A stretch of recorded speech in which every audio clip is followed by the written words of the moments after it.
Okay, good morning. I'm impressed after my morning and lunch lecture yesterday. There's still some coming back again. This is kind of incredible. So thank you. So today I will be talking about the update in diabetic. Actually, I'm changed the slide, the title. I'm going to be talking about the kidney disease in diabetic patients in the 21st century because I want to include other than diabetic nephropathy cases. Now, we all know that diabetes is a growing number worldwide and the prevalence is high. And diabetes still constitutes the majority causes of end-stage disease. And if you add up to it hypertension, you can see that the numbers are so huge, accounting for almost 7% of end-stage disease. Of course, this will create a huge burden on the healthcare system, from financial and economic side down to social and psychological aspects. Now, we have worked so hard in the last probably 30 years to try to lower the end results of diabetes. One of them is end-stage renal disease. But the problem is, did we? If you look at this study done by Dr. Afkarian, and what he did, he compared the diabetic kidney disease between the year 1988 and 1994 to 2009 to 2014. And actually, at all stages of diabetic kidney disease, the numbers or the prevalence was increasing. And if you add this slide to it, you can see that this confirmed the fact that diabetic kidney disease is still growing, especially in type 2 diabetes. طب ليش؟ Why? We were controlling the hemoglobin A1C. We were to a certain degree controlling the hypertension. We're using statins. We knew that the core treatment of diabetic kidney disease is ARMS, but we're still yet seeing an increased number of diabetic kidney disease.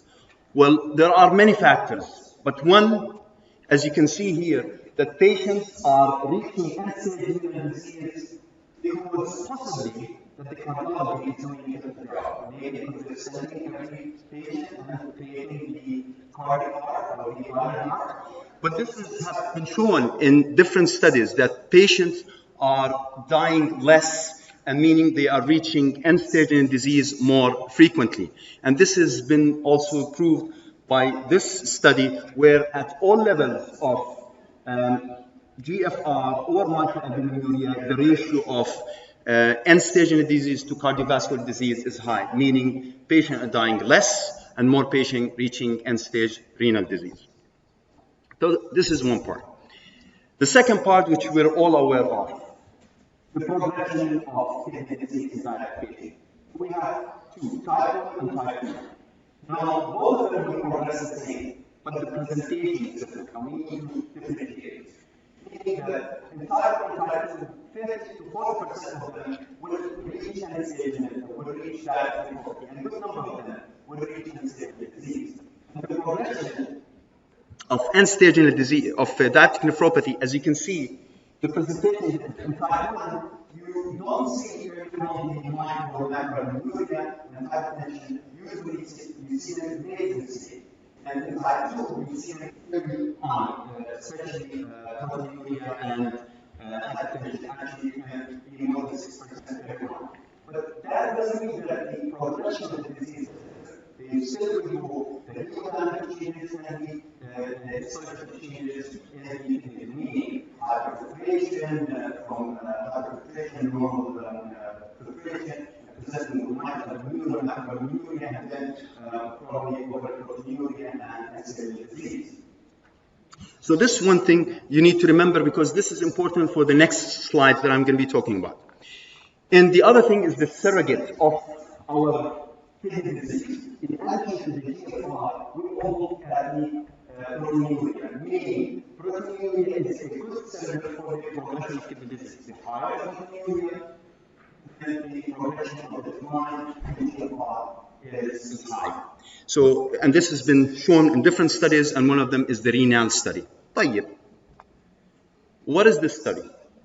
This is something new. Diabetic patients and type 2 diabetes in this Chinese group have shown that the rates of decline are different and doesn't correlate with microalbuminuria. And this is the conclusion. And this is the echoed on different studies. In this study, which is the Chinese study, they looked at the rate of decline in patients with diabetic protein. Now we know that if you have significant proteinuria, you will progress faster. If you have macroalbuminuria, progress faster. But in this study, it did not show, except if you have more than 1.8 gram of protein, meaning if you have significant proteinuria, not only microalbuminuria, you may progress faster, and the decline rate in kidney disease is faster. Okay. The other part is the microalbuminuria and with the correlation of staging of diabetic nephropathy. And this is in type 2 diabetes. So it doesn't really correlate. As you can see, you can have no albuminuria or microalbuminuria or macroalbuminuria, you can be in different states. The only part, if you have more than 1 gram of proteinuria, that probably can define your progression of kidney disease and can define your staging or the histopathological changes in the diabetic nephropathy. Okay. What does this mean? Meaning that maybe albuminuria or proteinuria is not only a surrogate marker for, it could be due to other factors. And if you look at this study, which what they did is they looked at patients with proteinuria, okay, with high risk of diabetes, but they did not develop diabetes. And they did a kidney biopsy for them. Actually, what they saw is diabetic nephropathy changes. Now, the kidney biopsy predicted the development of diabetes. What they found from all of the studies that maybe there are other factors that may contribute to the changes or the glomerular disease or the progression of kidney disease. And one of them is inflammatory markers. مثل ايش؟ tumor necrosis factor or other inflammatory markers. The higher the inflammatory marker, the higher the progression rate or the rate of decline. So there are other factors that work to produce diabetic nephropathy. As I said, metabolic factors including hyperglycemia, and of course other inflammatory factors, and the other part, the hemodynamics that works on the intraglomerular pressure that we all know. But another factor is the genetic factor. And this is important. I worked with Dr. Stern and Dr. Hafner and late Dr. Aboud in the FIND study. And what we found that in Hispanics or Mexican Americans who actually don't have diabetes, but they have the higher risk of developing diabetes in family, obesity, and they have proteinuria, and we did a kidney biopsy to them. Actually, we saw that they have diabetic nephropathic changes that are related to a gene called the APLO1 gene. So this is something to remember. Now, this will bring us to a new stage or a new phenotype of diabetes, what we call non-proteinuric states of diabetes. Of course, this becomes difficult for nephrologists because now we're seeing a progression of kidney disease in type 2 and type 1 diabetes, but with little or no proteinuria. And you can see this in type 1 and type 2. Now, the question, what is the reason behind it? Well, one factor is the use or the overuse of the RAS system. Now, how this will entail in our clinical practice? Well, it does to a certain degree that we don't know if we are treating the patients because we are lowering the proteinuria, or there is progression and they are in a state of non-proteinuric state. So it may be that the RAS system is masking the microalbuminuria. Now, saying this, it doesn't mean you come out from this lecture saying, well, Isa Kawalid said, we don't have to follow the microalbuminuria or the albuminuria. No, we have to. Because albuminuria itself will entail that there is endothelial damage. The more protein entails that there is glomerular damage. So you follow the patient. Now, what it entails is that if you see patients with lower GFR or decline of GFR, but without proteinuria, don't think that this could not be related to diabetic nephropathy. Well, it actually may be still related to diabetic nephropathy, and time will tell. Of course, as I said, this could be seen in type 2 diabetes and in type 1 diabetes. طيب. Other factors or biomarkers that we're looking to diagnose diabetic nephropathy other than kidney biopsy, and the answer, there are many and many more, but none of them have been accredited or approved for clinical use. So I still say we stick with the GFR, the micro or the proteinuria as your surrogate marker for the progression of kidney disease. Now, the other part I want to say is, that's why I said I'm going to change my title, because diabetic nephropathy is one part of your diabetic kidney disease. As you can see, there are many other reasons where you can get kidney disease in diabetic patients, from papillary necrosis to stones to atherosclerotic renal disease, renal artery stenosis. But one important aspect, because I'm a nephrologist, is the underlying glomerular disease. And one important part in our referral patients to us is kidney biopsy to find that there's some other underlying disease. Now, of course, it's glomerular disease percentage, FSGS is still highest on the list, but believe it or not, you can see IgA and IgA,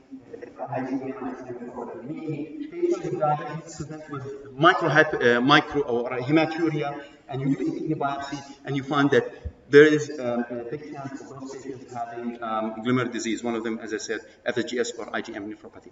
Just remember that even though I'm saying this, the percentage of patients that actually are kidney biopsy that suspect something else going on is only 25%. Because diabetic nephropathy can present in a different patterns, especially in type 2 diabetes. Of course, this is important. When would you refer the patient to a nephrologist? This is good business, but in reality, you need to refer them. In type 1, probably it's easy because the progression of the disease.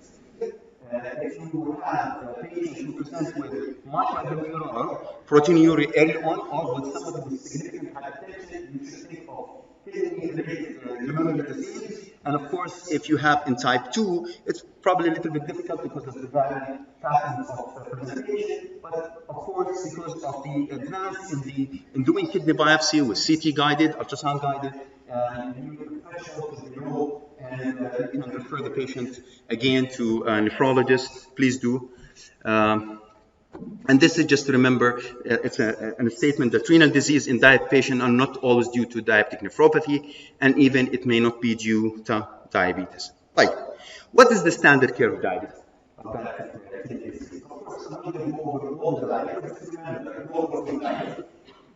Why is this? Because there's a lot of recently talking about what amount of protein do we need to restrict protein diet. I could stick with the MBRD study that showed yes, you have to stick with low protein diet at any stage of chronic kidney disease.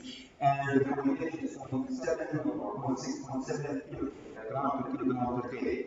And the other thing is statins.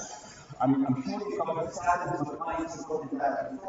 Well, if you have a patient on statin, just make sure, and you can see that there is an added benefit of adding statin because it decreases the inflammatory portion of the diabetic kidney disease, and actually it has shown that it lowers the albuminuria and the kidney disease. It doesn't mean that statin in patients with normal cholesterol, you add statin to treat the kidney disease, but actually add one medication that you have to think of.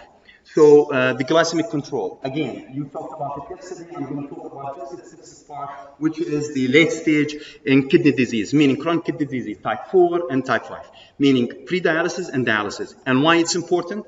Because of this. This is we know the DHA. So this fits in this category. So if you lower the hemoglobin A1C below 6, actually the cardiovascular risk in chronic kidney disease, in stage 4 or 5, I mean dialysis or pre-dialysis, the risks are high. Of course, hypoglycemia is another factor, so you need to watch it. The recommendation is keeping it between 7 and 8. Things also to remember that hemoglobin A1C can be affected, falsely increased, or by urea, if the urea is above 150, or by acidosis. Again, it's decreased if you have anemia or anything that shortens the lifespan of RBCs. Blood glucose or blood sugar, blood pressure control, we talked about it yesterday.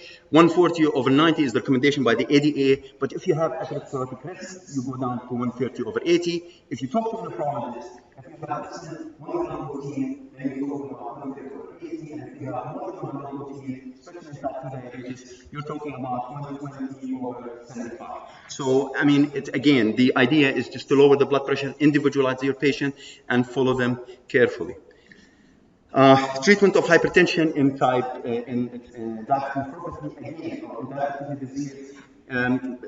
According to the ADA, if you're above 60, your systolic above 60, then you can go with 2 medications. If you're below 60, you can still go with 1 medication. I, to a certain degree, disagree with that. I think you're better off, especially in type 2 diabetes, start with 2 medications. Your resistance is higher. I would usually start with ACE inhibitors and ARBs, and with or without diuretics, and usually I get a better control on blood pressure. But again, you follow your patient, and those are the guidelines. What's the core treatment? I'm sure you all know ACE inhibitors and ARBs still is the core treatment. As you can see, the ACE inhibitors and ARBs are still the treatment not only for hypertension, but beyond blood pressure control for diabetic nephropathy. This is a study, the PRIME study, where they looked at irbesartan at different stages and in controlling the diabetic nephropathy, microalbuminuria or proteinuria, and doubling of serum creatinine. Talking about double blockade, of course, the GROWN study where they used irbesartan. They got good results, meaning they lower the blood pressure, they decrease the overall proteinuria or microalbuminuria, they get kidney disease, but the risk of hyperkalemia and acute kidney injury was high. So it is it's contraindicated to use a dual blockage. As I said here, even with aldosterone, you need to be very careful because of hyperkalemia. Now there are some indications. There are some indications when you can use dual blockage, especially in severe proteinuria, and you want to make sure you follow your patient for hyperkalemia and acute kidney injury. Just one more talk about some of this new for us. In patients, if you don't have hypertension and you have microalbuminuria, I don't know. But for me, I think there is good evidence that using ACE inhibitors and ARBs in patients that even without hypertension, there is excellent or actually good evidence to suggest that using it can delay the progression of kidney disease. Of course, Dr. Lewis and the study of hormones, even animals have shown that using ACE inhibitors and ARBs to rats and animals, actually, you can not only use it, but actually, the patient has microalbuminuria and actually can reverse that disease and fibrosis or the stomach will be reversed. So I think you should, and the evidence of beyond blood pressure control is evident in most of the studies. So I'll leave it up to you. What about the emerging therapies in diabetic kidney disease? Right. This is the new kid on the block, and I'm sure you covered most of it. So I'm going to try to relate to the renal outcome. Of course, the sodium glucose co-transporter has been getting the heat in the last probably 3 or 4 years. And it seems it works by inhibiting the glucose, promoting glucose movement. And of course, you can see how it could be part in your addition of that. It can add your hypertension control because it is diet. And that's why in some of the cardiac studies, patients with congestive heart failure can help because it adds diuresis. And the first study, which is done, the EMPA-REG outcome study, the empagliflozin, have shown that if you give it compared to patients or placebo, you definitely have a better outcome, meaning less proteinuria and improvement in your GFR. And you can see that the primary outcome, overall mortality and morbidity, was better, the cardiovascular, and regarding the GFR, there was an improvement in the GFR. Then we have the CANVAS study, where they looked at canagliflozin, and Again, it showed that there is improvement in overall cardiovascular outcome and renal outcome. The only problem, which I don't know if you all know that, there is risk of, in the Canada study, risk of amputation. Of course, there's the risk of urinary tract infection, which we talked about yesterday, but the amputation. And this was a major risk. But when we looked at the credence study, and this credence study, they actually, the primary outcome was the renal outcome, not like the other study. The outcome was renal outcome, and the secondary outcome was the cardiovascular. And this study have shown that there is definitely an improvement in the overall cardiovascular and increase in the GFR. And actually, this was the first study that I am aware of in diabetic nephropathy that actually was stopped because it, after 1.5 years, because it had shown that the efficacy of this medication, usually you see it, they stop the study because of the safety reasons, but that was for the efficacy. So it seems it's a promising class effect medication. As you can see, the overall mortality and morbidity and the renal outcome. But let me just show you one thing, that actually the amputation part, I don't know if I have it here, but the amputation part, when they look and compare it to placebo, it wasn't that different. Meaning that maybe the amputation, it's a risk that we have to follow, but it wasn't seen or shown when they did that in the credence study. Okay. The dapagliflozin is another medication, and because they use this medication in the later stages of diabetic kidney disease, meaning in chronic kidney disease in stage 3 and 4, and still they show that there is improvement.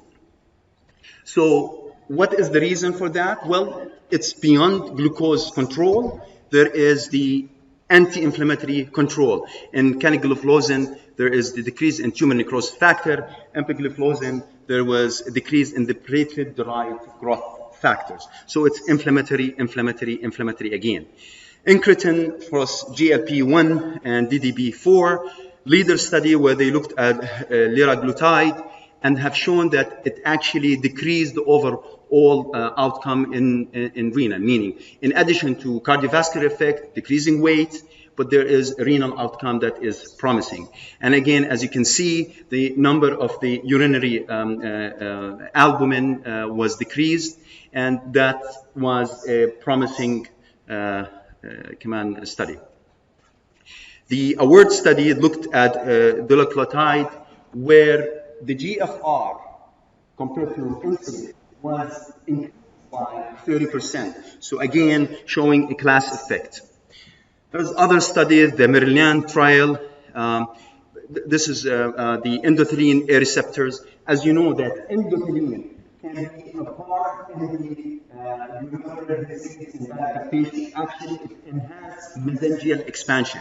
So inhibiting it, as shown in the SONAR study, have shown that it does improve the outcome by decreasing microalbuminuria or albuminuria, decrease the increased GFR, and decreased doubling of serum creatinine.